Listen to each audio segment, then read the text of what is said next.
Ich bin der Lukas und ich erzähle euch heute eine Geschichte von 3 Typen, die dachten, sie gründen ein Weltcup-Team, starten in die erste Saison rein und gewinnen alles. Ey, könnt ihr mal mit der Klappe aber noch so einmal, das wäre schon so ein wichtiger Moment in meinem Leben eigentlich. Klappe, Torben, die erste.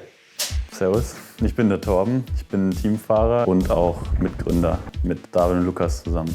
Ich bin David, bin Mitgründer und Gesellschafter der Gravity Team GmbH und Manager beim Rotwild-Schwalbe Gravity Team. Wir haben die Firma gegründet vor 5 Jahren und hatten das wahnsinnige Glück, dass wir Lukas im Sommer 23 gewinnen konnten für uns. Und das war auch notwendig, weil wir einfach die personelle Unterstützung gebraucht haben. Okay, wir haben alle zu dritt Bock drauf. Lassen uns da irgendwie schauen, dass wir ein Profiteam an den Start bringen. Da waren wir im Dezember zu dritt bei Rotwild. David und ich haben uns davor noch nie persönlich gesehen. Sag Hallo. Hallo. Lukas. Bis auf die Nuss. Lukas. Lukas, sag Hallo. Hallo. Ja, was man noch dazu sagen muss, die Herausforderung war, so zu planen, als ob alles stattfinden wird. Das heißt, David und ich haben im Herbst schon nach dem 3. Fahrer Ausschau gehalten, konnten aber dementsprechend dem auch noch nichts Konkretes anbieten. Wir konnten sagen, hey, wir sind in Verhandlungen. Relativ schnell hat man unser Bauchgefühl, dass menschlich der Keelan Grant aus Irland ganz gut zu uns passen könnte. Ich glaube Ende Dezember, kurz vor Weihnachten, haben wir dann als kleines Weihnachtsgeschenk die finale Zusage fürs Projekt bekommen. Und das war dann sozusagen der Auftakt, wo wir gemerkt haben, okay, jetzt müssen wir alle richtig anpacken. Wir sind anders als viele andere Mountainbike-Teams kein Factory-Team. Also wir haben unsere eigene Firma, die Sponsorenverträge hält, die Mitarbeiter unter Vertrag nimmt. Und das bringt natürlich seine Herausforderungen, aber auch seine Freiheiten mit sich. Bis wir dann tatsächlich auch alle so richtig geschäftsfähig waren, war es dann schon so Mitte März. Im Februar waren wir schon mal mit Schwalbe im Finale zum Reifentesten. Das war schon mal gut zu sehen, okay, das Material funktioniert, die beiden Jungs fühlen sich wohl. Platz, ja. Alter. Gleichzeitig war es für mich dieselbe Herausforderung auch wie Helen und Keelan, dass wir eben von Bio-Bike-Enduro-Rennfahrern zu E-Bike-Rennfahrern werden mussten. Und da ist mir dann schon aufgefallen, dass da sehr viel Aufholpotenzial gibt. Im ersten Moment vielleicht auch nicht ganz typisch, dass man dann darüber nachdenkt, vom Bio-Bike auf ein E-Bike zu wechseln, gerade wenn man den deutschen Meister im Bio-Bike hat. Wir haben uns da lange Gedanken dazu gemacht und wir sehen in dem Thema E-Bike einfach die Zukunft und auch das Wettkampfgeschehen einfach nochmal viel individueller und viel detaillierter sein kann. Es hat direkt super Spaß gemacht, irgendwie meine schwierigsten Trails auch irgendwie versuchen hochzufahren. Man hat auch recht schnell gemerkt, dass es jetzt halt wichtig ist, auch gegen die Zeit zu fahren. Also habe ich eine kleine Stoppuhr immer mitgenommen. Allein dadurch, dass ich gemerkt habe, okay, von der ersten Einheit bis zur letzten habe ich mich teilweise auf einer 40-Sekunden-Strecke um 10 Sekunden selber geschlagen, hat mir gezeigt, dass ich noch sehr weit weg bin von einem optimalen Punkt. Zudem ist mir auch aufgefallen, dass die Fitness eine deutlich größere Rolle gespielt hat, weil einerseits hat man deutlich mehr Downhill-Stages als beim normalen Enduro-Rennen. Und zudem verlangen halt die Power Stages auch eine Minute lang Maximalleistung. Und da sieht man halt auch die Sekunden verfliegen. Und dann waren wir auch noch mal im April im Finale. Da war dann der David dabei, da waren dann auch die Männer hinter der Kamera dabei, Markus und Ben. Wir haben unser Team-Release-Video gedreht in einer ziemlich geilen Eintagesaktion. Unser komplettes Kit selbst bedruckt. Und das zeigt, glaube ich, auch ganz gut die Einstellung, die wir halt hatten, dass wir es jetzt einfach schaffen müssen, bis zum ersten Rennen, dass alles so geil wie möglich ist. Ich weiß nicht, wie er das gemacht hat, aber David hatte irgendwie die Ruhe, den ganzen Tag mit dieser scheiß Pinzette da zu sitzen. Jetzt hatten wir 5, 6 so T-Shirts, 15 Hosen, 15 Trikots, aber irgendwie war die Stimmung gut. Und dann hat man noch mal 2 Wochen Zeit zu Hause. Und dann sind wir auch schon wieder direkt zu Rotwild gefahren, haben die Racebikes zusammen mit Lorenz und Johannes aufgebaut. Wir haben noch unser Teamfahrzeug gekauft und foliert und sind dann da zu Rotwild und haben das erste Mal unser ganzes Hab und Gut eingeladen und sind dann damit nach Finale runtergefahren und haben gehofft, dass wir mal für den ersten Auftritt alles mit dabei haben. Ja, war eine intensive Zeit, aber hat auch dafür gesorgt, dass ich dann im Finale so fit an der Startlinie stand wie noch nie zuvor.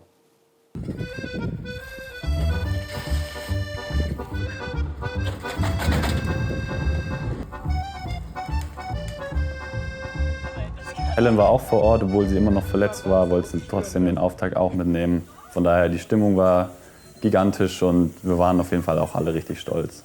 Das Team Pit am Strand zu sehen, mit dem Fahrzeug, mit dem Zelt, mit allem drum und dran, war schon ein großer Moment von Stolz, weil es einfach was Besonderes ist, wenn man sowas mal selber macht. Erstes Mal Pits aufbauen, erstes Mal das ganze Team macht Teambilder. Rotwild hat das neue Bike released, was ja extra mit dem Team gemeinsam gekommen ist. Ja, einfach nur überwältigend. Während der Woche recht schnell zu merken, okay, geil, wir haben an alles gedacht. Das ganze Pit-Setup, die Jerseys, die Bikes, alles sieht richtig, richtig geil aus, richtig professionell aus. Jeder hat sich einfach gefreut, dass wir es dahin geschafft haben. Da freue ich mich jetzt noch, wenn ich die Bilder sehe. Ich dachte so, okay, wir haben es echt geschafft, alles ist perfekt. Form ist on point, Pace ist da, Setup steht, alles richtig geil. Ich durfte zusätzlich, dass ich die ganze Organisation drumherum gemacht habe, sind Torben und ich auf die geile Idee gekommen, dass es doch super gut wäre, wenn ich auch noch sein Racebike schraube. Wo ich mir im Nachhinein so denke, das hätte man kommen sehen können, dass das einfach nur eine dumme Idee ist. Es hat alles an Torbens Rad perfekt funktioniert, nur ich hatte beim Reifenwechseln vergessen, in seinen Hinterreifen Dichtmilch anzufüllen. Ich wusste, meine einzige Chance ist irgendwie, so schnell es geht, mir den Kielen zu schnappen. Ich glaube, der hat mich schon vom Kilometer Entfernung gehört, weil ich durch den Wald geschrien habe, Kielen!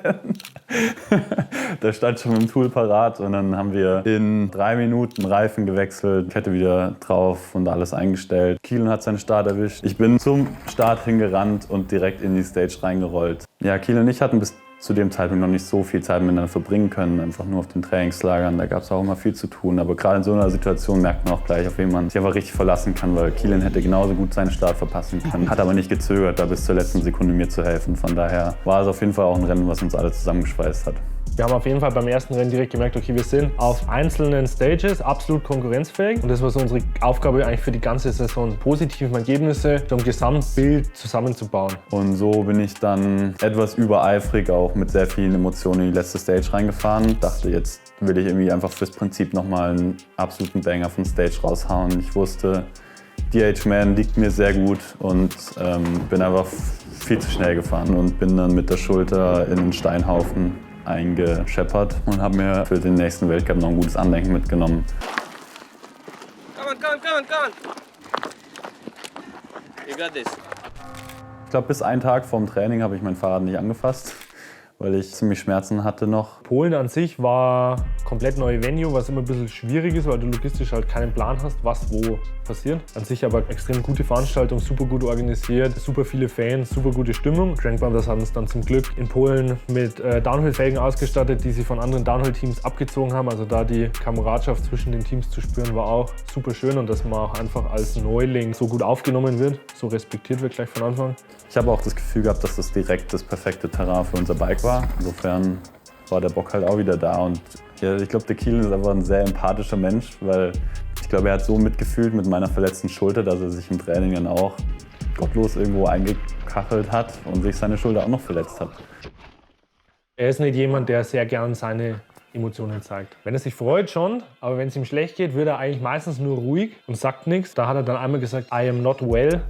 Und dann weißt du, okay, fuck, dem geht's richtig schlecht. Ich glaube, da haben wir uns irgendwie dann auch wieder gegenseitig pushen können. Wir sind wieder direkt hintereinander ins Rennen reingestartet und konnten so halt auch immer wieder Mut zusprechen und irgendwie den Vibe hochhalten. Also Kielen und Torben waren absolut konkurrenzfähig, hatten beide mehrere Top 10 und auch Top 5 Resultate auf Stages. Kielen ist insgesamt 9. geworden, ist auch 2. geworden auf einer Stage. Zum einen super schön, das positive Ergebnis vom Kielen.